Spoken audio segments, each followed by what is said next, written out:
Hello, my dears. Thank you all so much for joining me today. Let me.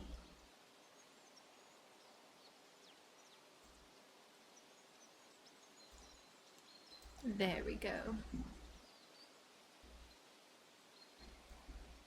And so, let us continue our readings for today.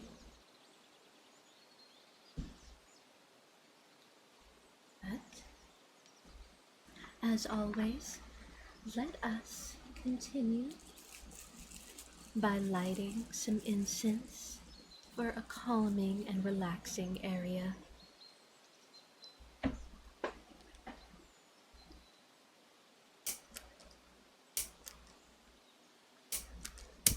There we go.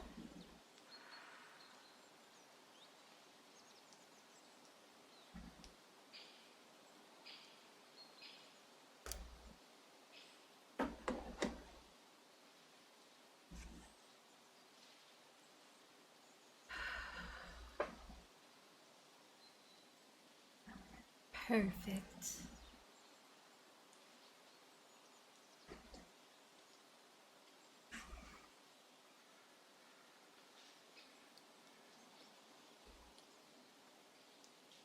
And so, we begin a whole new section of our readings for today by going into the sections about Tir na Nog.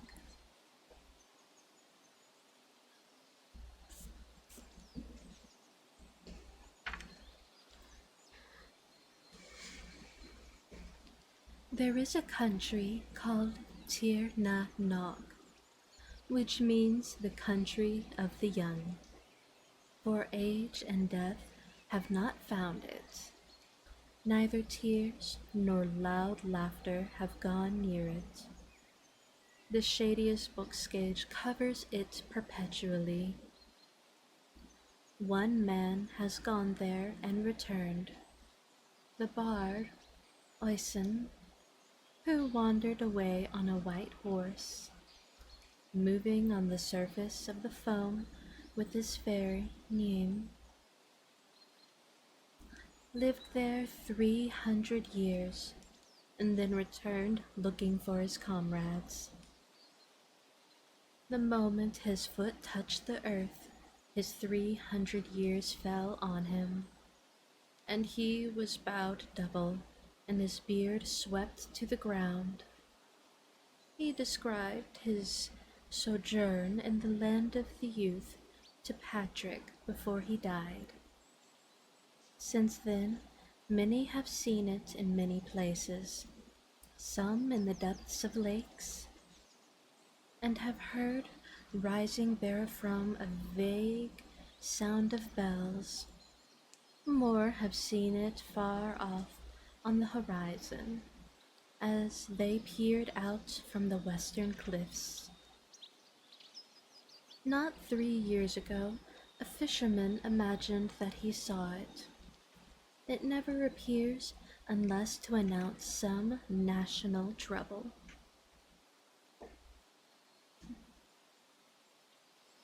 And I will say once again, I know these stories and am familiar with the names.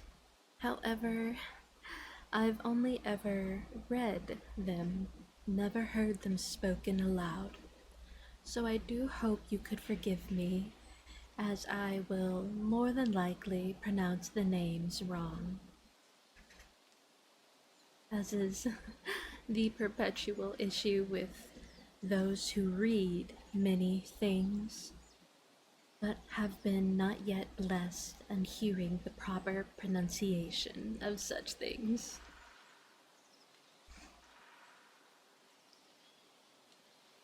There are many kindred beliefs. A Dutch pilot settled in Dublin told M. de la Boulage Lecomte, who travelled in Ireland in 1614, that round the poles were many islands, some hard to be approached because of the witches who inhabit them, and destroy by storms those who seek to land. He had once, off the coast of Greenland, in 61 degrees of latitude, seen and approached such an island only to see it vanish. Sailing in the opposite direction, they met with the same island, and sailing near, were almost destroyed by a furious tempest. According to many stories, Tirnanog is the favorite dwelling of the fairies. Some say it is Trifle, the island.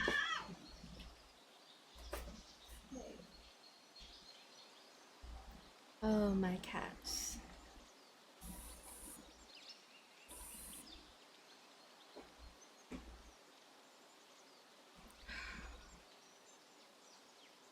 Now, where was I? Some say it is Triple, the island of the living, the island of victories, and an underwater land.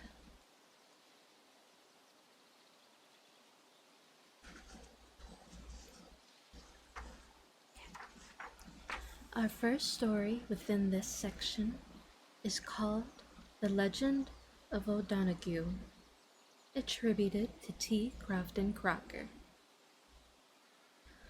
In an age so distant that the precise period is unknown, the chieftain named O'Donoghue ruled over the country which surrounds the romantic Lough Lean, now called the Lake of Killarney.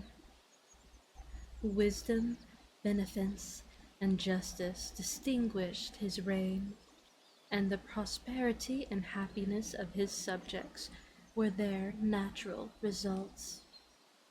He is said to have been as renowned for his warlike exploits as for his pacific virtues, and as a proof that his domestic administration was not less rigorous because it was mild, a rocky island is pointed out to strangers, called O'Donoghue's prison, in which this prince once confined his own son for some act of disorder or disobedience.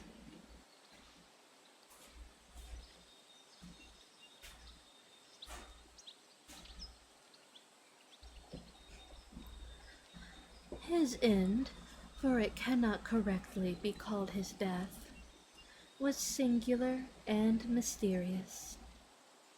At one of those splendid feasts for which his court was celebrated, surrounded by the most distinguished of his subjects, he was engaged in some prophetic relation of the events which were to happen in ages yet to come.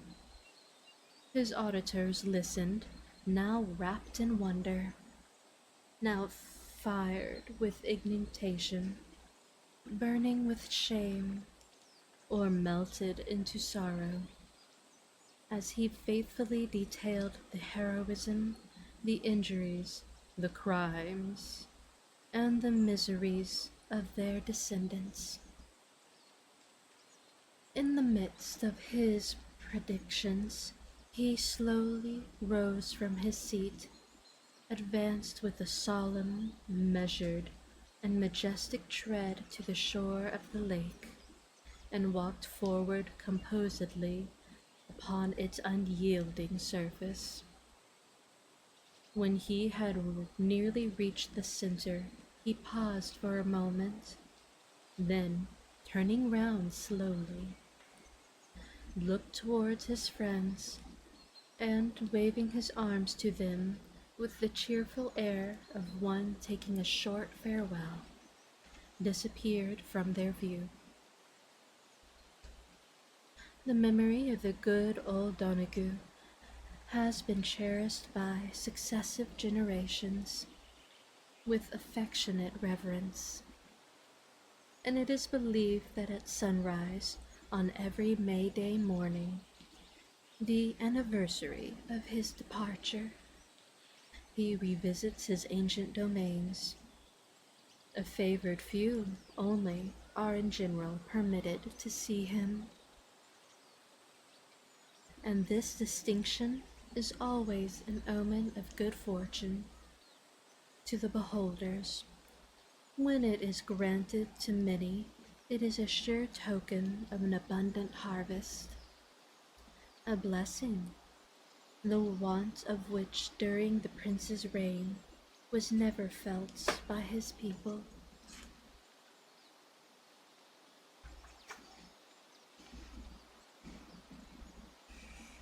Some years have elapsed since the last appearance of O'Donoghue. The April of that year had been remarkably wild and stormy, but on May Day morning the fury of the elements had altogether subsided. The air was hushed and still, and the sky, which was reflected in the serene lake, resembled a beautiful but deceitful countenance, whose smiles, after the most tempest emotions, tempt the stranger to believe that it belongs to a soul which no passion had ever ruffled.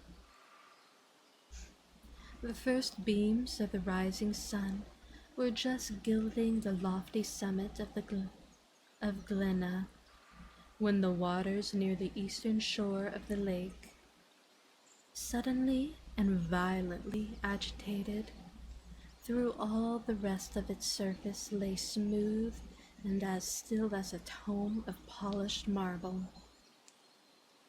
The next morning a foaming wave darted forward, and, like a proud, high-crested war-horse, exulting in his strength, rushed across the lake towards Toomey's mountain. Behind this wave appeared a stately warrior, fully armed, mounted upon a milk-white steed. His snowy plume waved gracefully from a helmet of polished steel, and at his back fluttered a light blue scarf. The horse, apparently exulting in his noble burden, sprung after the wave along the water, which bore him up like a firm earth, while showers of spray that glittered brightly in the morning sun were washed up at every bound. The warrior was O'Donoghue. He was followed by numberless youths and maidens, who moved lightly and unconstrained over the watery plain, as the moonlight fairies glide through the fields of the air. They were linked together by garlands of delicious spring flowers, and they timed their movements to strains of enchanting melody. When O'Donoghue had nearly reached the western side of the lake, he suddenly turned his steed and directed his course along the wood-fringed shore of Glenna, preceded by a huge wave that curled and foamed up high as the mouth horse's neck, whose fiery nostrils snorted above it. The long train of attendants followed with playful deviations the track of their leader, and moved on with unabated fleetness to their celestial music, till gradually, as they entered the narrow strait between Glenna and Dennis, they became involved in the mists which still particularly floated over the lakes, and faded from the view of the wondering beholders. But the sounds of their music still fell upon the ear and echo, catching up the harmonious strains, fondly repeated and prolonged them in softer tones, till at last faint repetition died away, and the hearers awoke as if from a dream of bliss.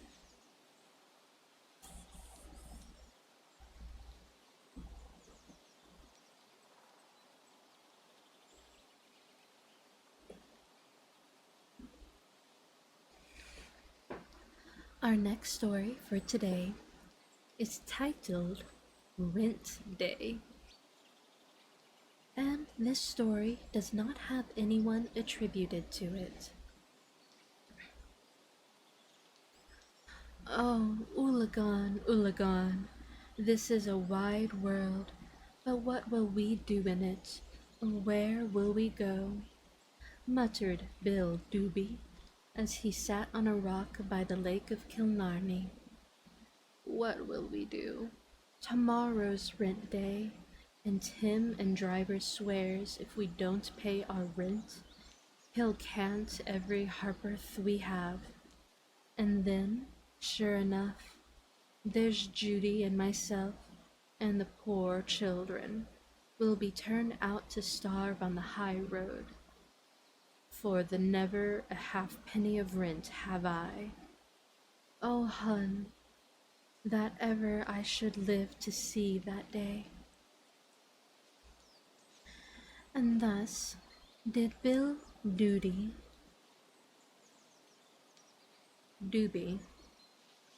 bemoan his hard fate, pouring his sorrows to the reckless waves of the most beautiful of lakes, which seemed to mock his misery as they rejoiced beneath the cloudless sky of a May morning.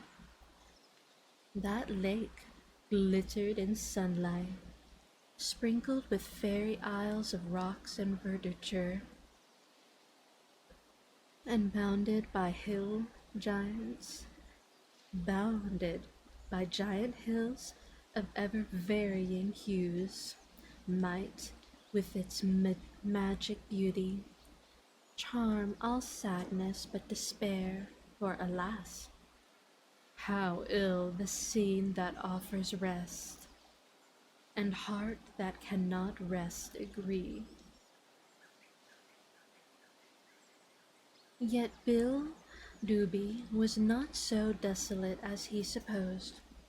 There was one listening to him he little thought of, and help was at hand for a quarter he could not have expected. "What's the matter with you, my poor man?" said a tall, portly-looking gentleman, at the same time stepping out of a furze brake.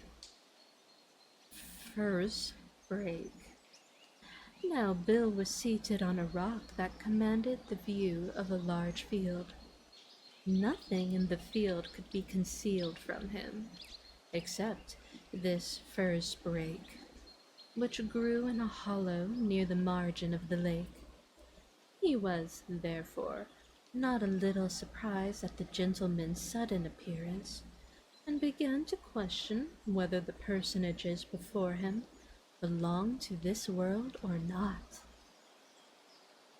He soon, however, mustered courage sufficient to tell him how his crops have failed, how some bad member had charmed away his butter, and how Tim the driver threatened to turn him out of the farm if he didn't pay up every penny of the rent by 12 o'clock next day. "A sad story indeed," said the stranger. "But surely if you represented the case to your landlord's agent, he won't have the heart to turn you out."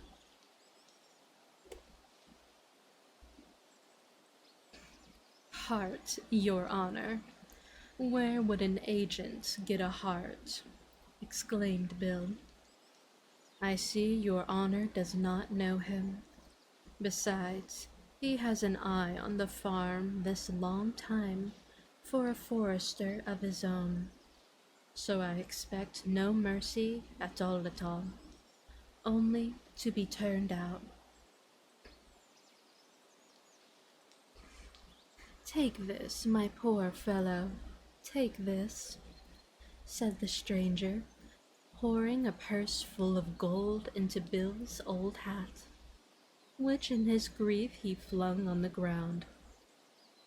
"Pay the fellow your rent, but I'll take care.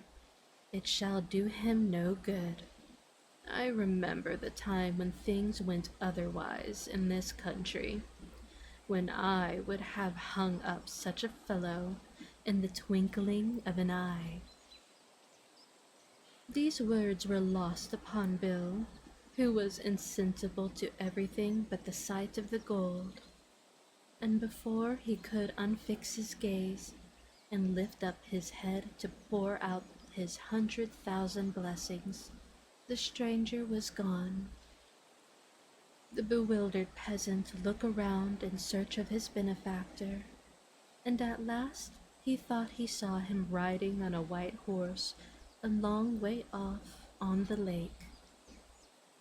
O'Donoghue, shouted Bill, the good, the blessed O'Donoghue, and he ran capering like a madman to show Judy the gold, and had to rejoice her heart with the prospect of wealth and happiness. The next day Bills proceeded to the agent's, not sneakingly, with his hat in his hand, his eyes fixed on the ground, and his knees bending under him, but bold and upright, like a man conscious of his independence. "Why don't you take off your hat, fellow? Don't you know that you are speaking to a magistrate?" said the agent. "I know I am not speaking to the king, sir," said Bill, "and I never take off my hat but to them I can respect and love. The eye that sees all knows I've no right either to respect or love an agent." "You scoundrel!" retorted the man in the office, biting his lips with rage at such an unusual and unexpected opposition. "I'll teach you how to be insolent again. I have the power, remember." "To the cost of the country, I know you have," said Bill, who still remained with his head as firmly covered as if he was the Lord Kingsale himself. "But come," said the magistrate, "have you got the money for me? This is rent day. If there's one penny of it wanting, or the running gale that's due, prepare to turn out before tonight, for you shall not remain another hour in possession." "There is your rent," said Bill, with an unmoved expression in tone and countenance. "You'd better count it, and give me the receipt in full, for the running gale and all." The agent gave a look of amazement at the gold, for it was gold, real guineas, and not bits of dirty, ragged, small notes that were only fit to light one's pipe with. However willing the agent may have been to ruin, as he thought, the unfortunate tenant, he took up the gold and handed the receipt to Bill, who strutted off as proud as a cat of her whiskers. The agent, going to his desk shortly after, was confounded at beholding a heap of gingerbread cakes instead of the money he had deposited there. He raved and swore, but all to no purpose.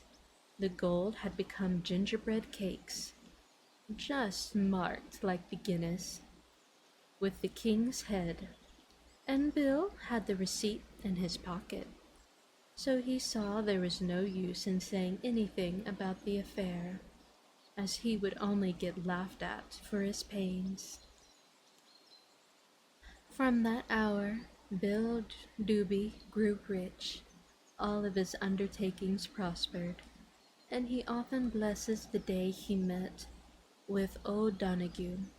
the great prince that lives down under the lake of Killarney. Ah, I see Rent Troubles is a story as old as time itself.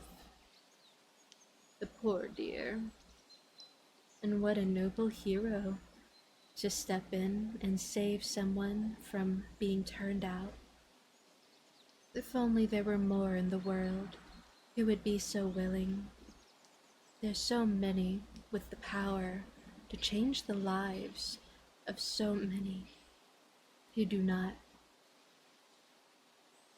and that is a heartbreaking thought.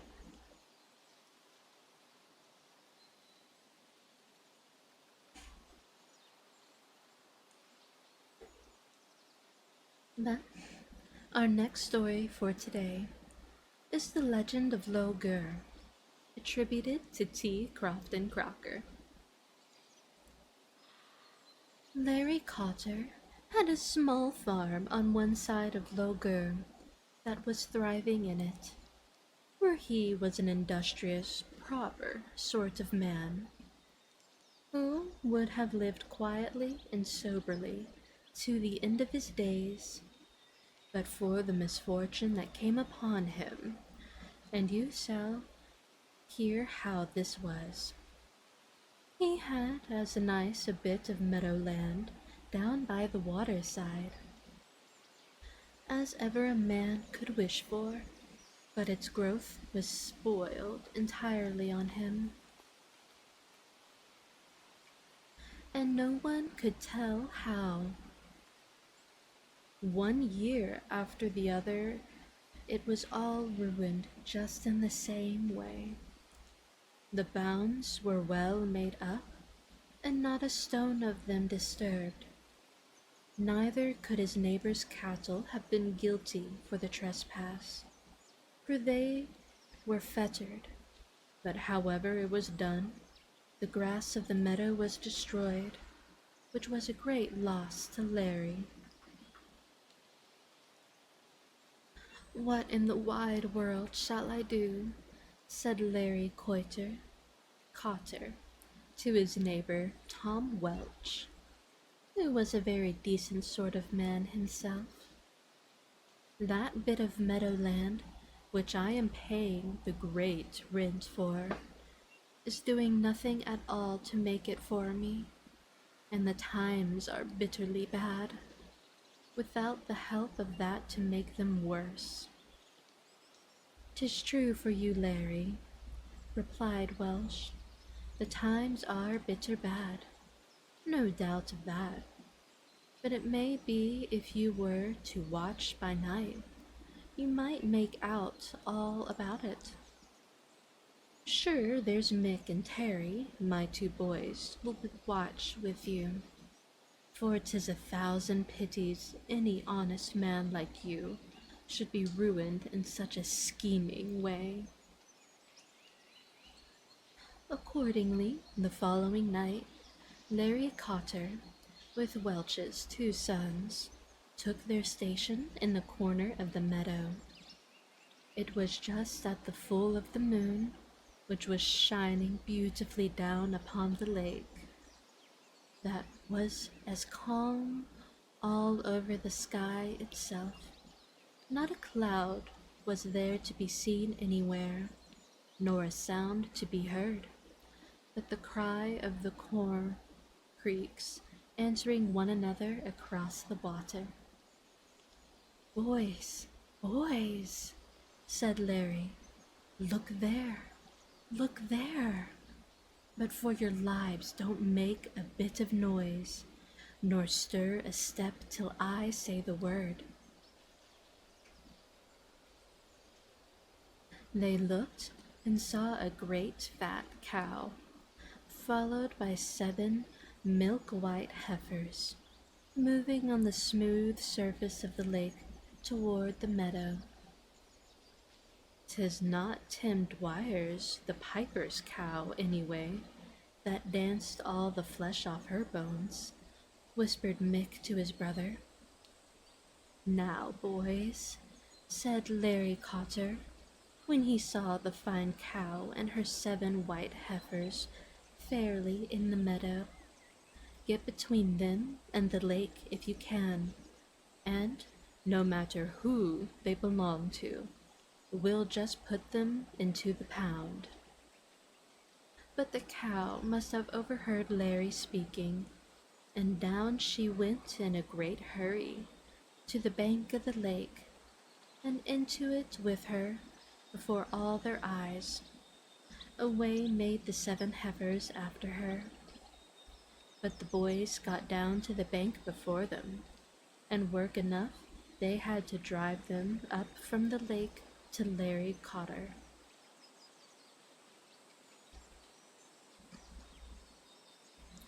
Larry drove the 7 heifers, and beautiful beasts they were, to the pound, but after he had them there for 3 days, he could hear of no owner. He took them out and put them up in a field of his own.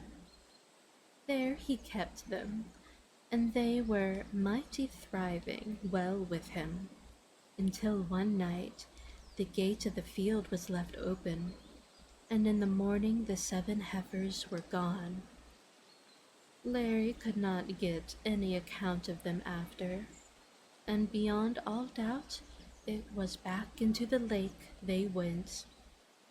Wherever they came from, or to whatever world they belonged, Larry Cotter never had a crop of grass off that meadowland through their means.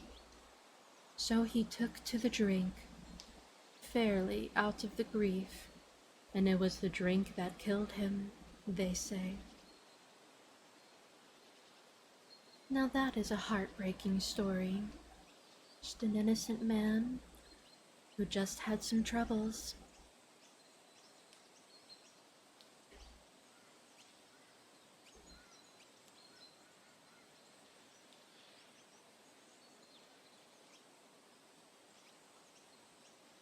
I wonder if there would have been a way in which he could have received payment from the owners of the cattle. But alas, he never knew the owners, if they even had any. Our next story for today is Lowly, or the Lake of Healing.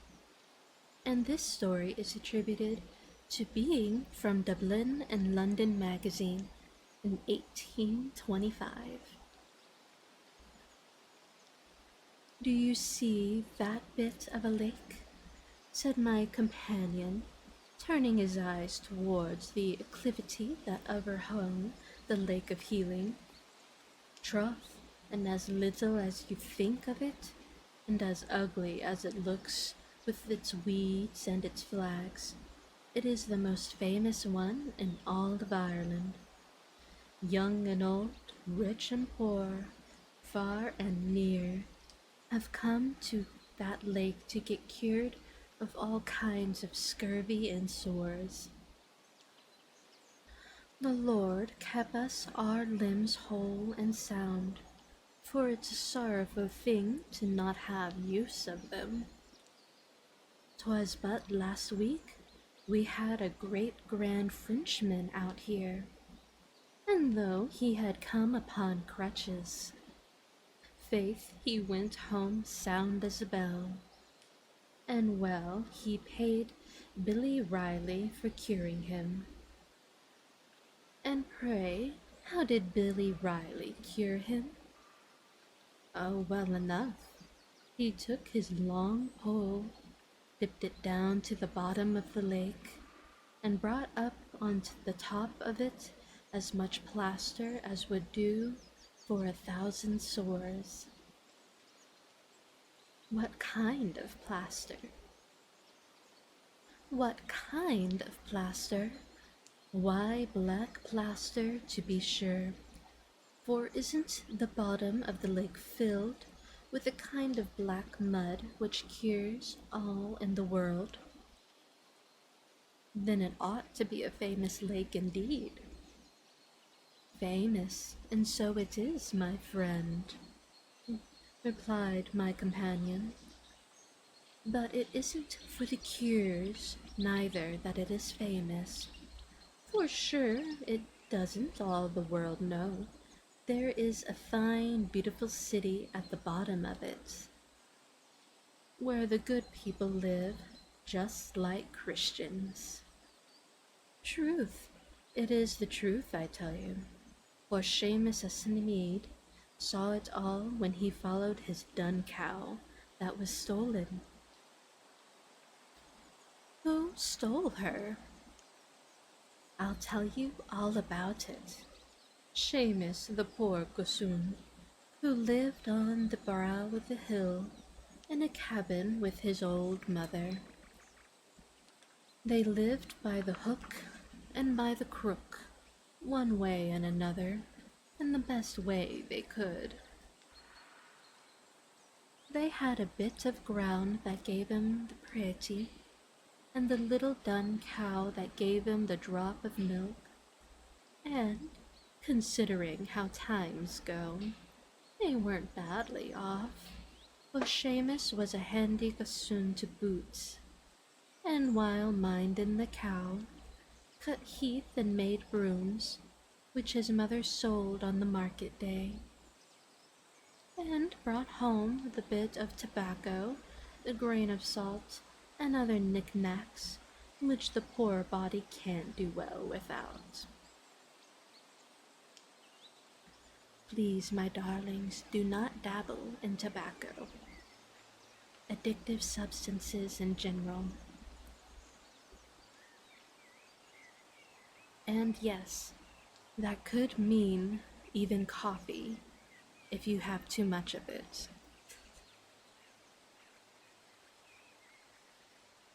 No. Once upon a time, however, Seamus went further than usual up the mountain, looking for long heath. For the townspeople don't like to stoop, and so like long handles in their brooms. The little dun cow was almost as cunning as a Christian sinner, and followed Seamus like a lapdog everywhere he'd go, so that she required little or no herding. On this day she found a nice piggin on a round spot of green as a leek, and as poor Seamus was weary, as a body would be on a fine summer's day, he lay down on the grass to rest himself, just as we're resting ourselves on the cairn here. Begad, he hadn't long lain there, sure enough, when what should he see but whole loads of love-talkers dancing about the place. Some of them were hurling, some kicking a football, the others leaping a kick-step and a leap. They were so supple and so active that Seamus was highly delighted with the sport, and a little tan-skinned chap in a red cap pleased him better than any of them, because he used to tumble the other fellows like mushrooms. At one time he had kept the ball up for as good as half an hour. When Seamus cried out, "Well done, my hurler," the word wasn't well out of his mouth when whap went the ball on his eye, and flash went the fire. Poor Seamus thought he was blind, and roared out 1,000 murders. But the only thing he heard was a loud laugh. "Cross o' Christ about us," says he to himself. "What is that for?"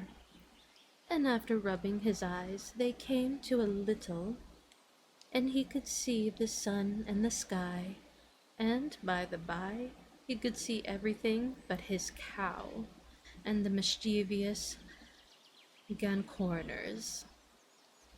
They were gone to their rath or moat, but where was his little dun cow? He looked, and he looked, and he might have looked from that day to this, because she wasn't to be found. And good reason why.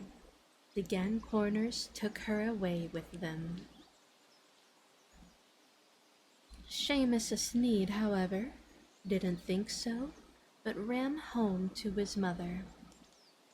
"Where is the cow, Seamus?" asked the old woman. "Och, Musha, bad luck to her," said Seamus. "I dunno where she is." "Is that an answer, you big blackguard, for the likes of you to give your poor old mother?" says she. "Oh, Musha," says Seamus, "don't kick up such a bolus about nothing. The old cow is safe enough, and I'll bail, some place or other, though I could find her if I put my eyes upon a stick. And speaking of eyes, faith, I had very good luck on my side, or I had never a one to look after her." "Why, what happened to your eyes, Agra?" asked the old woman. "Oh, didn't the Gancorners, the Lord save us all from all hurt and harm, drove their hurling ball into them both. And sure I was stone blind for an hour. And maybe," said the mother, "the good people took our cow?" "No, nor the devil a one of them," said Seamus, "for by the powers, that same cow is as known as a lawyer, and wouldn't be such a fool as to go with the Gancorners while she could get such grass as I found her today." In this way, continued my informant, they talked about the cow all that night, and next morning both of them set off to look for her, after searching every place high and low. What would Seamus see sticking out of a bog hole but something very like the horns of his little beast? "Oh, mother, mother," says he, "I've found her." "Where, Alana?" asked the old woman. "In the bog hole, mother," answered Seamus. At this the poor old creature set up a cry that she brought the 7 parishes about her, and the neighbors soon pulled the cow out of the bog hole. You'd swear it was the same, and yet it wasn't, as you'll soon hear by and by. Seamus and his mother brought the dead beast home with them, and after skinning her, hung the meat up in the chimney. The loss of the drop of milk was a sorrowful thing, and though they had a good deal of the meat, that couldn't always last. Besides, the whole parish frowned upon them for eating the flesh of a beast that died without bleeding. But the pretty thing was, they couldn't eat the meat after all, for when it was boiled it was as tough as carrion, and as black as turf. You might as well think of sinking your teeth into an oak plank as into a piece of it, and then you'd want to sit a great piece from the wall for fear of knocking your head against it when pulling it through your teeth. At last and at long run, they were forced to throw it to the dogs, but the dogs wouldn't smell it, and so it was thrown into the ditch, where it rotted.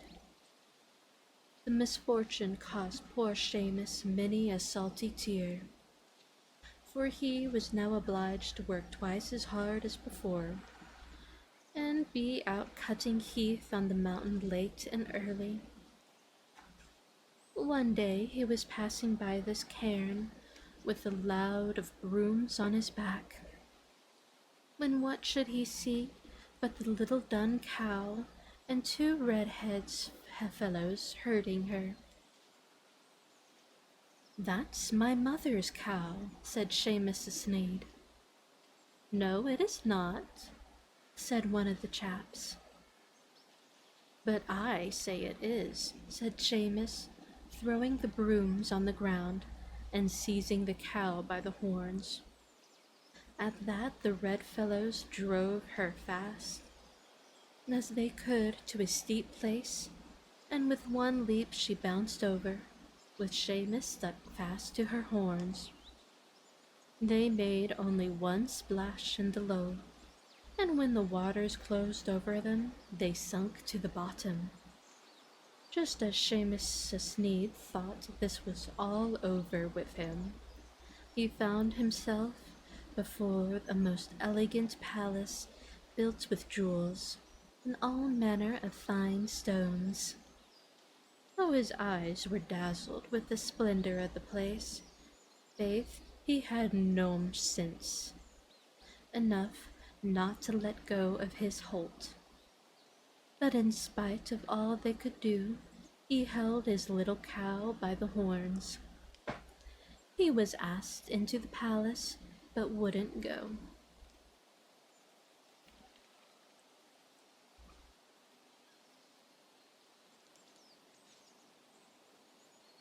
The hubbub at last grew so great that the door flew open, and out walked 100 ladies and gentlemen, as fine as any in the land. "What does this boy want?" asked one of them, who seemed to be the master. "I want my mother's cow," said Seamus. "That's not your mother's cow," said the gentleman. "That is possible," cried Seamus Sneed. "Don't I know her as well as I know my right hand?" "Where did you lose her?" asked the gentleman. And so Seamus up and told him all about it, how he was on the mountain, how he saw the good people hurling, how the ball was knocked into his eye, and his cow was lost.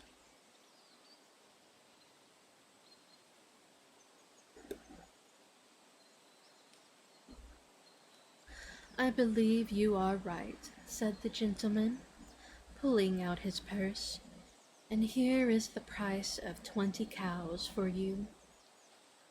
"No, no," said Seamus, "you'll not catch old birds with chaff. I'll have my cow and nothing else." "You're a funny fellow," said the gentleman.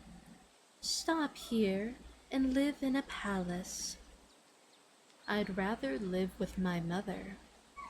"Foolish boy," said the gentleman. "Stop here and live in a palace." "I'd rather live in my mother's cabin." "Here you can walk through gardens loaded with fruit and flowers." "I'd rather," said Seamus, "be cutting heath on the mountains." "Here you can eat and drink of the best." "Since I've got my cow, I can have milk once more with the prates." "Oh," cried the ladies, gathering round him, "sure you wouldn't take away the cow that gives us milk for our tea?" "Oh," said Seamus, "my mother wants milk as bad as anyone, and she must have it, so there is no use in your palaver. I must have my cow." At this they all gathered about him and offered him bushels of gold, but he wouldn't have anything but his cow. Seeing him as obstinate as a mule, they began to thump and beat him, but still he held fast by the horns, till at length a great blast of wind blew him out of the palace, and in a moment he found himself and the cow standing on the side of the lake, the water of which looked as if it hadn't been disturbed since Adam was a boy, and that's a long time since. Well, Seamus Sneed drove home his cow, and right glad was his mother was to see her.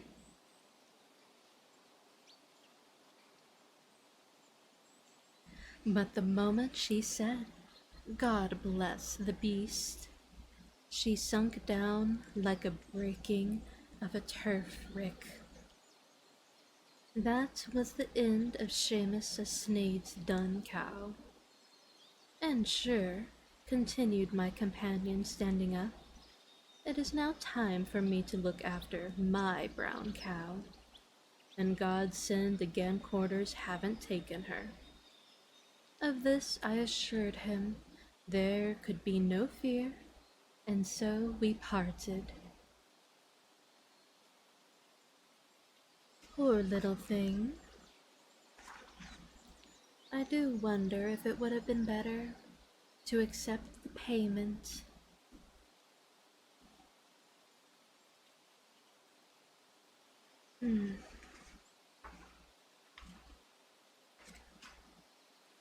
Our next story is actually a small verse, and it is called Hy Brasil, the Isle of the Blessed, attributed to Gerald Griffin. On the ocean that hollows the rocks where ye dwell, on shadowy land has appeared, as they tell. Men thought it a region of sunshine and rest, and they call it Hy Brasil. It's the Isle of the Blessed. For year unto year on the ocean's blue rim, the beautiful spectre shuddered lovely and dim. The golden clouds curtained the deep where it lay, and it looked like an Eden, away, far away. A peasant who heard of the wonderful tale, on the breeze of the Orient loosened his sail. For Ara the holy he turned to the west, and through Ara was holy, Hy Brasil was blessed.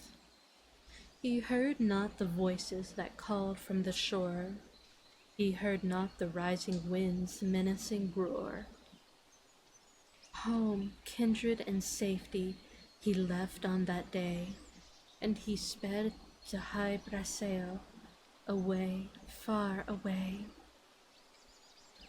Morn rose on the deep and the shadowy isle, o'er the faint rim of distance reflected its smile. Noon burned on the wave, and the shadowy shore seemed lovelily distant and faint as before. Lone evening came down on the wanderer's track, and to Ara again he looked timidly back. Oh, far on the verge of the ocean it lay, yet the Isle of the Blessed was away, far away. Rash dreamer, return, O ye winds of the main, bear him back to his own peaceful Ara again. Rash fool, for a vision of fanciful bliss, to barter thy calm life of labor and peace. The warning of reason was spoken in vain. He never revisited Ara again. Night fell on the deep, amidst tempest and spray, and he died on the waters, away, far away.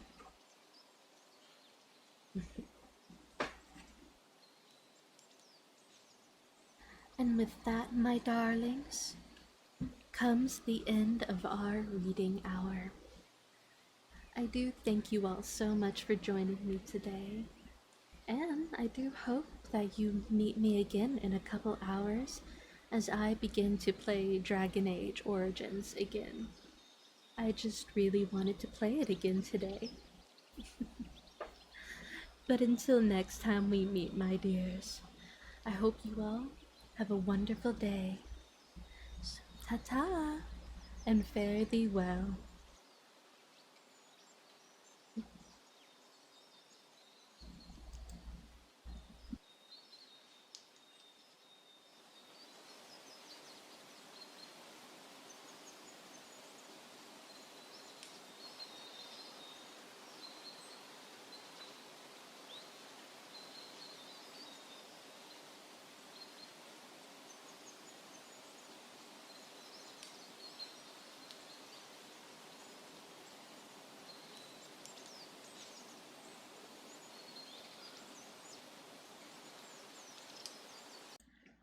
Thank you for making it to the end of the video. If you like what you saw here, I ask that you leave a like, comment, subscribe, and until we next meet, my dears, I do hope that you all have a wonderful rest of your day. And until then, ta-ta and farewell.